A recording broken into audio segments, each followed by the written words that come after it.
రోహిత్ మొదటి భార్య ప్రీతిని ఆనంద్ భైరవి వాళ్ళు పెద్ద కోడలుగా అంగీకరించి తిరిగి ఇంటికి తీసుకొని రావడంతో శేఖరం ఒక్కసారిగా షాక్ అవుతూ నా బిడ్డను ఇంట్లో నుండి వెళ్ళగొట్టి వీళ్ళు పాత సినిమాని కొత్తగా రిలీజ్ చేస్తున్నట్టుగా మళ్ళీ పాత కోడల్ని కొత్తగా ఇంటికి తెచ్చుకున్నారా, ఇప్పుడే దానికి ఫోన్ చేసి ఆ కాంచన అంతు తెలుస్తాను అని చెప్పి కాంచనకు ఫోన్ చేస్తాడు.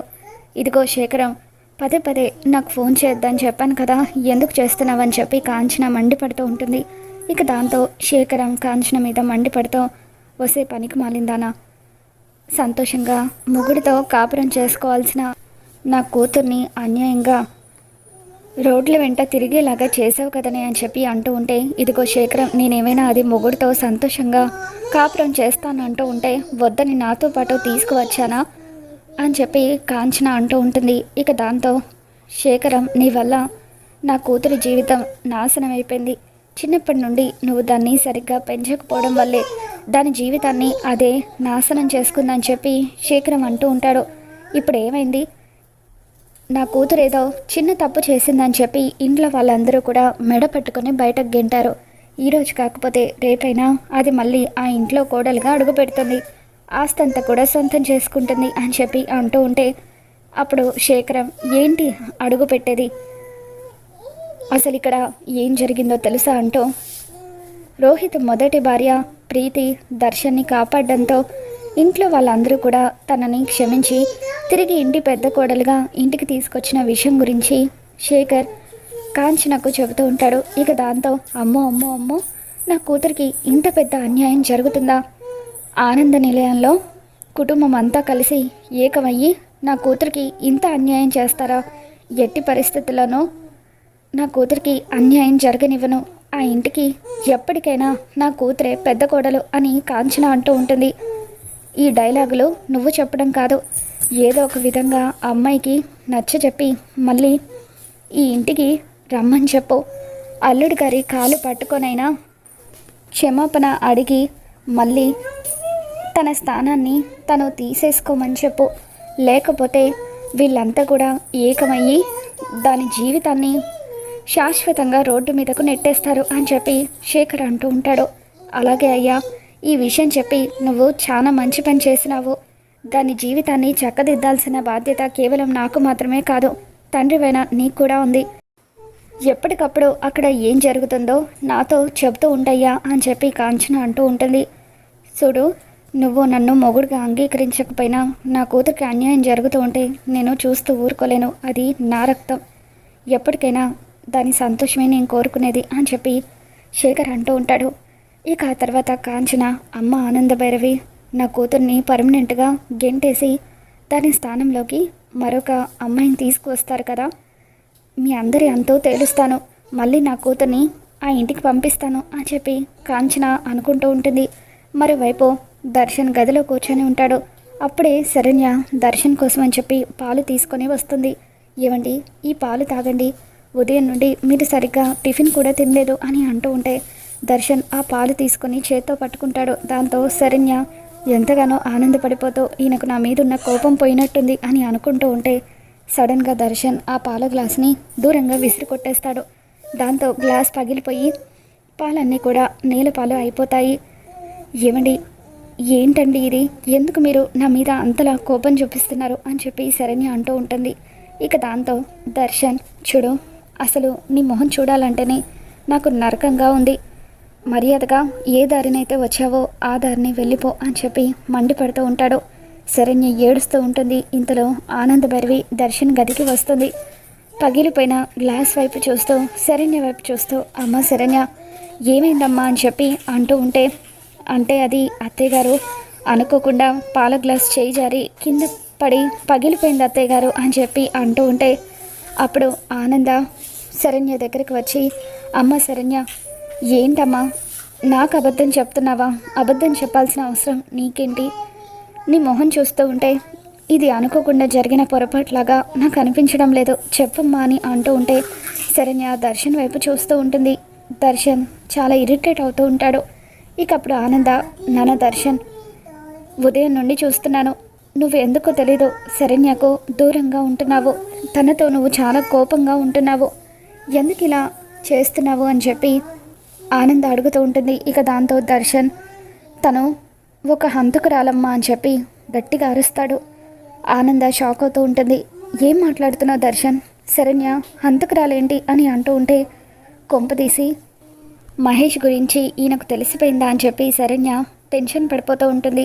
సమీరను చంపిన హంతకురాలు ఈ శరణ్య అని చెప్పి దర్శన్ అంటూ ఉంటాడు. దాంతో ఆనంద, నాన్న దర్శన్ ఏం మాట్లాడుతున్నావు నువ్వు? అసలు సమీరను శరణ్య చంపడం ఏంటి అని అంటూ ఉంటే నేను నిజం మాట్లాడుతున్నానమ్మా, నా దగ్గర ప్రూఫ్ కూడా ఉంది, కావాలంటే ఈ ప్రూఫ్ చూడు అని చెప్పి దర్శన్ తన దగ్గరున్న వీడియోని ఆనందకు చూపిస్తూ ఉంటాడు. దాంతో ఆనంద, నాన్న దర్శన్ ఇదంతా నిజం కాదు నాన్న, శరణ్యకు సమీరను చంపాల్సిన అవసరం ఏముంది అని చెప్పి అంటూ ఉంటే గత కొద్ది రోజులుగా సమీర క్యాన్సర్తో బాధపడుతుందమ్మా. తను చనిపోయే ముందు సుమంగలిగా పోవాలని, నాతో తాళి కట్టించుకోవాలని అనుకుంది. ఇదంతా ఈ శరణ్యకు ఇష్టం లేదు, అందుకే సమీరను ఇలా లోయలోకి తోసి చంపేసింది అని చెప్పి దర్శన్ అంటూ ఉంటాడు. ఇక దాంతో అబద్ధం నాన్న, ఇప్పుడున్న టెక్నాలజీలో మనం ఎటువంటి వీడియో కావాలంటే అటువంటి వీడియోని సృష్టించవచ్చు, కాబట్టి ఈ వీడియో అంతా కూడా అబద్ధం, శరణ్య ఏ తప్పు చేయలేదని నేను నిరూపిస్తాను, అప్పటి వరకు ఓపిక పట్టు అని చెప్పి ఆనంద దర్శన్కి చెప్తూ ఉంటుంది. మరోవైపు కాంచన అనన్య దగ్గరికి వస్తుంది. అనన్య ఫోన్లో గేమ్స్ ఆడుకుంటూ ఉండగా అమ్మి కొంపలు మునిగిపోయినాయి అని చెప్పి కాంచన అంటూ ఉంటే ఇప్పుడు ఏమైందమ్మా అని అనన్య అంటూ ఉంటుంది. ఇక దాంతో కాంచన, ఆ ఇంట్లో రోహిత్ భార్యగా నీ స్థానం పోయినట్టే అని చెప్పి కాంచన అంటూ ఉంటుంది. ఏం మాట్లాడుతున్నావమ్మా నువ్వు? ఆ ఇంట్లో నా స్థానం పోవడం ఏంటి? ఈరోజు కాకపోతే రేపైనా ఆ ఇంటి పెద్ద కోడల్ని నేనే కదా అని చెప్పి అనన్య అంటూ ఉంటుంది. ఇప్పుడు ఆ పెద్ద కోడలి స్థానంలోకి రోహిత్ మొదటి భార్య ప్రీతి వచ్చిందమ్మా అని చెప్పి కాంచన అంటూ ఉంటే ఏం మాట్లాడుతున్నావమ్మా నువ్వు? ప్రీతి రావడం ఏంటి అని చెప్పి అనన్య షాక్ అవుతూ ఉంటుంది. ఆ ప్రీతి దర్శన్కి యాక్సిడెంట్ అయినప్పుడు దర్శన్ని కాపాడిందట. దాంతో ఆ కృతజ్ఞతతో ఆనంద భైరవి వాళ్ళు ప్రీతిని మళ్ళీ ఆ ఇంటి పెద్ద కోడలుగా ఇంటికి తీసుకువెళ్ళారట. ఇప్పుడు ఆ ప్రీతి పెద్ద కోడలుగా ఇంట్లో అడుగు పెట్టింది కాబట్టి నీ స్థానం పోయినట్టే కదా. ఎటు చూసుకున్నా కూడా రోహిత్కి నువ్వు రెండవ భార్యవి, పైగా ప్రీతికి రోహిత్కి విడాకులు కూడా అవ్వలేదు, కాబట్టి చట్ట ప్రకారం కూడా నీకు న్యాయం జరగదమ్మి, అందుకే నేను తలుచుకుంటే నాకు ఎంతో బాధగా ఉంది అని కాంచన అంటూ ఉంటుంది. ఇక దాంతో అనన్య వాళ్ళ ఇష్టానికి వాళ్ళు ఆ ప్రీతిని పెద్ద కోడలుగా తీసుకొచ్చుకుంటే నేను చూస్తూ ఊరుకుంటాను అనుకుంటున్నారేమో, ఇప్పుడే వెళ్ళి వాళ్ళతో గొడవ పెట్టుకుంటాను, మళ్ళీ నేను ఇంటి కోడలుగా ఆ ఇంట్లో తిష్ట వేస్తాను అని చెప్పి అనన్య పదమ్మ వెళ్ళి వాళ్ళను నిలదీద్దామంటూ కాంచనను వెంటేసుకొని అనన్య ఆనంద నిలయానికి వస్తుంది. అత్తయ్యగారు అత్తయ్యగారు అని చెప్పి అనన్య పిలుస్తూ ఉంటే ఇంట్లో అందరూ కూడా హాల్లోకి వస్తారు. మళ్ళీ సిగ్గు లేకుండా ఏ మొహం పెట్టుకుని ఇంటికి వచ్చావని లీలావతి మండిపడుతూ ఉంటుంది. దాంతో అనన్య, అత్తయ్యగారు నేను చేసింది తప్పే అవ్వచ్చు, కానీ అంత మాత్రాన నన్ను ఇంట్లో నుండి వెళ్ళగొట్టగానే ఈ ప్రీతిని మళ్ళీ ఇంటి కోడలుగా తీసుకొని ఎలా వస్తారో, రోహిత్ భార్యను నేనే అని చెప్పి అనన్య అంటూ ఉంటుంది. ఇక దాంతో ప్రీతి షాకుతో ఎవరత్తయ్య గారు ఈవిడ రోహిత్ని నా భర్త అంటుందేంటి అని అంటూ ఉంటే, హలో నువ్వు ఈ ఇంటిని వదిలి వెళ్ళిపోయిన తర్వాత రోహిత్ నా మెడలో తాళి కట్టాడు, నేను రోహిత్ భార్యను అని అంటూ ఉంటే, రోహిత్ నువ్వు రెండో పెళ్లి చేసుకున్నావా అని చెప్పి ప్రీతి ఎంతగానో బాధపడిపోతూ ఉంటుంది. అమ్మ ప్రీతి నువ్వేం బాధపడకు, ఎప్పటికైనా రోహిత్ భార్యవు నువ్వే. ఈ అనన్య మమ్మల్ని అందరినీ మాయ చేసి రోహిత్ని కూడా తన మాయ మాటలతో మోసం చేసి పెళ్లి చేసుకుంది. ఆ అనన్య ఎప్పటికీ ఈ ఇంటికి కోడలు కాలేదు, ఈ ఇంటి పెద్ద కోడలి స్థానం నీదే అని చెప్పి లీలావతి వాళ్ళు అంటూ ఉంటారు. ఇక దాంతో అనన్య, ఏం మాట్లాడుతున్నారు మీరు? ఆ ప్రీతి రోహిత్ని ఈ ఇంటిని వద్దనుకొని వెళ్ళిపోయింది, అటువంటి ప్రీతిని మళ్ళీ ఇంటి కోడలుగా అలా ఎలా తీసుకువస్తారు?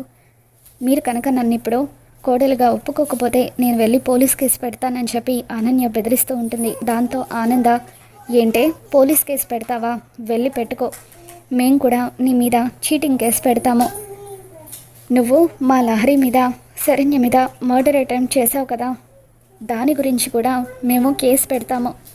నువ్వు ఎన్ని పిచ్చి వేషాలు వేసినా కూడా ఈ ఇంటి కోడలివి ఎప్పటికీ అవ్వలేవు, ఎందుకంటే ఎప్పటికైనా ఈ ఇంటి పెద్ద కోడలి స్థానం ప్రీతిదే అని చెప్పి ఆనంద ప్రీతికి అండగా నిలబడుతూ ఉంటుంది.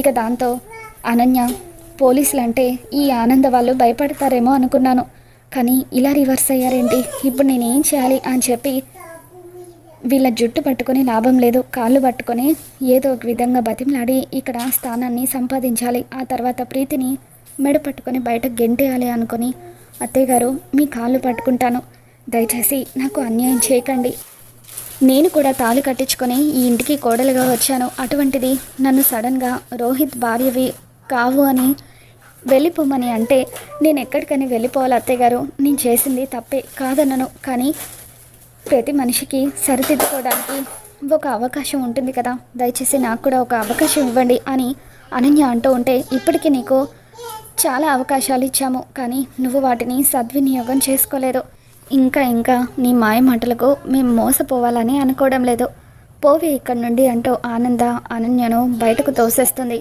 దాంతో అనన్య అత్తయ్య గారు అంటూ ఒక్కసారిగా కళ్ళు తిరిగి పడిపోతుంది.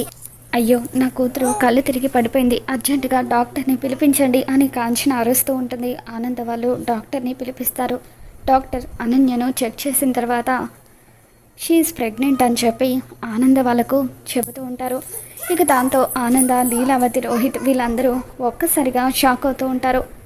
ఇన్ని రోజులు నా బిడ్డ తప్పులు చేసి ఉండొచ్చు, కానీ ఇప్పుడు అది కడుపుతో ఉంది, మీరు అన్యాయం చేస్తే దానికి మాత్రమే కాదు దాని కడుపులో ఉన్న బిడ్డకు కూడా మీరు అన్యాయం చేసినట్టు అవుతుంది అని చెప్పి కాంచన యాక్టింగ్ మొదలు పెట్టేస్తుంది. మరి నిజంగానే అనన్య ప్రెగ్నెంటా, లేకపోతే ఇంట్లో స్థానం పొందడానికి నాటకం ఆడి మళ్ళీ ఇంటికి తిరిగి వచ్చిందా, ఏం జరగబోతుందో మరి మన ఛానల్లో తెలుసుకుందాం. ఈ వీడియో మీకు నచ్చినట్లయితే లైక్ చేయండి.